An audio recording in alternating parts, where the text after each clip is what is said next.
সালাত এমন একটি কর্মব্যঞ্জ বা কর্মযজ্ঞ যা চর্মচক্ষে দেখার বিষয় নয়। সুফি সাধক সদরুদ্দীন আহমদ চিশতি রহমাতুল্লাহর এই বাণীকে যদি বাতিনি এবং তাসাউফের দৃষ্টিকোণ থেকে বিশ্লেষণ করা হয়, তবে এর অর্থ কেবল বাহ্যিক নামাজের বিধান নয়, বরং মানুষের অন্তর্জগৎ, আত্মার জাগরণ এবং আল্লাহর সঙ্গে জীবন্ত সম্পর্কের দিকে ইঙ্গিত করে। তবে এটিও মনে রাখা জরুরি যে ইসলামের মূলধারার মতে সালাতের একটি বাহ্যিক শরীয়তসম্মত রূপ আছে এবং বহু সুফি চিন্তাবিদ সেই বাহ্যিক সালাতের পাশাপাশি এর বাতিনি অর্থ নিয়ে আলোচনা করেছেন। আজ আমরা সেই আধ্যাত্মিক দৃষ্টিকোণ থেকে এই বিষয়টি উপস্থাপন করছি। সালাতকে সাধারণত আমরা রুকু, সিজদা, কিয়াম এবং তাশাহুদের সমষ্টি হিসেবে দেখি, কিন্তু এই বাণী বলছে সালাতের প্রকৃত সত্তা চোখে দেখা যায় না, কারণ মানুষ কেবল দেহের নড়াচড়া দেখে, কিন্তু হৃদয় কোথায় নিবিষ্ট, আত্মা কাকে উদ্দেশ্য করে দাঁড়িয়েছে, অন্তর কতটা আল্লামুখী, এসব চর্মচক্ষুর অগোচর। দুই ব্যক্তি একই কাতারে একই নিয়মে সালাতে দাঁড়িয়েছে, অথচ একজনের সালাত কেবল শারীরিক অনুশীলন আর অন্যজনের সালাত হতে পারে আল্লাহর নৈকট্যের জীবন্ত অভিজ্ঞতা। এই পার্থক্য বাহ্যিক চোখে কখনোই ধরা পড়বে না। বাতিনি হাকিকতে সালাত মানে কেবল নির্দিষ্ট সময়ের ইবাদত নয়, বরং বান্দার সমগ্র অস্তিত্বের আল্লাহর দিকে প্রত্যাবর্তন। যখন হৃদয় অহংকার, হিংসা, লোভ, রিয়া এবং আত্মপ্রবঞ্চনা থেকে মুক্ত হতে শুরু করে, তখন মানুষের ভেতরে এক নীরব সিজদার জন্ম নেয়। সেই সিজদা শরীরের নয়, হৃদয়ের।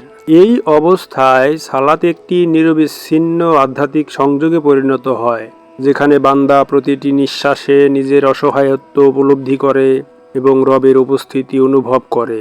আর এই সালাতের এই ভাবধারা তথা রূপকে মহাগ্রন্থ কোরআনে দায়েমি সালাত হিসেবে উপস্থাপন করা হয়েছে। সদরুদ্দীন চিশতির এই বাণীর আরেকটি গভীর দিক হলো, চর্মচক্ষু রূপ দেখে কিন্তু হাকিকত দেখে না। বাহ্যিক চোখ মসজিদ, জামাত, রুকু, সিজদা দেখতে পারে, কিন্তু একজন মানুষের অন্তরে আল্লাহর প্রেম কতখানি জেগেছে, তার অন্তর সত্যিই সিজদাবনত কি না, সেটা কেবল আল্লাহ পাকই ভালো জানেন। তাই তো সুফি সাধকেরা বলেন, সালাতের আসল কিবলা কেবল কাবা নয়, কিবলার দিকে মুখ করার পাশাপাশি হৃদয়কেও আল্লাহর দিকে ফিরিয়ে দিতে হয়। হৃদয় যদি দুনিয়ার দিকে থাকে, তবে শরীরের কিবলা যথেষ্ট নয়, আর হৃদয় যদি আল্লাহমুখী হয়, তবে বাহ্যিক ইবাদতও নতুন প্রাণ পায়। এই বাণী মানুষকে আত্মসমালোচনার আহ্বান জানাচ্ছে। আমরা প্রায়ই অন্যের সালাত বিচার করি, কে কত দীর্ঘ কিরাত পড়ল, কত সুন্দর তিলাওয়াত করলো, কতক্ষণ সিজদায় থাকলো, কিন্তু বাতিনি শিক্ষায় বলা হয় সালাতের প্রকৃত মূল্য নির্ধারিত হয় অন্তরের বিনয়, একাগ্রতা, আন্তরিকতা এবং আল্লাহ সচেতনতার মাধ্যমে। তাই একজন সাধারণ মানুষের নীরব, অশ্রুসিক্ত সালাত আল্লাহর কাছে এমন মর্যাদা পেতে পারে, যেটা বাহ্যিক জাঁকজমকপূর্ণ ইবাদতের চাইতেও কোটি গুণে অধিক মূল্যবান।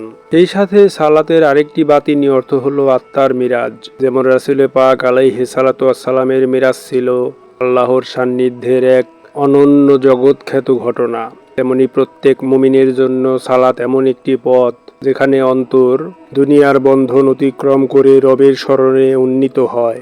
এই যাত্রা চোখে দেখা যায় না, এটি অনুভূতির, প্রেমের এবং আধ্যাত্মিক উপলব্ধির বিষয়। তাই বলা হয়েছে সালাত এমন কর্মযজ্ঞ যাহা চর্মচক্ষে দেখা যায় না। পরিশেষে এই বাণীর সারমর্ম দাঁড়াচ্ছে, সালাতকে কেবল বাহ্যিক ক্রিয়া হিসেবে দেখলে তার পূর্ণ অর্থ ধরাই যাবে না। এর একটি দৃশ্যমান শরীয়তি রূপ আছে, আবার একটি অদৃশ্য আধ্যাত্মিক প্রাণও আছে। এই প্রাণ জেগে ওঠে যখন মানুষের অন্তর আল্লাহর স্মরণে জীবন্ত হয়, অহংকার ভেঙে গিয়ে বিনয় জন্মায় এবং প্রতিটি সিজদা আত্মসমর্পণের বাস্তব অভিজ্ঞতায় রূপ নেয়। তখন সালাত আর কেবল দেখা যায় না, তাহা অনুভব করা যায়, জীবিত করা যায় এবং হৃদয়ের গভীরে উপলব্ধি করা যায়। এই অর্থেই সুফি সাধক সদরুদ্দীন আহমদ চিশতি রহমতুল্লাহ বলিয়াছেন, সালাত এমন একটি কর্মব্যঞ্জ যাহা চর্মচক্ষে দেখার বিষয় নয়।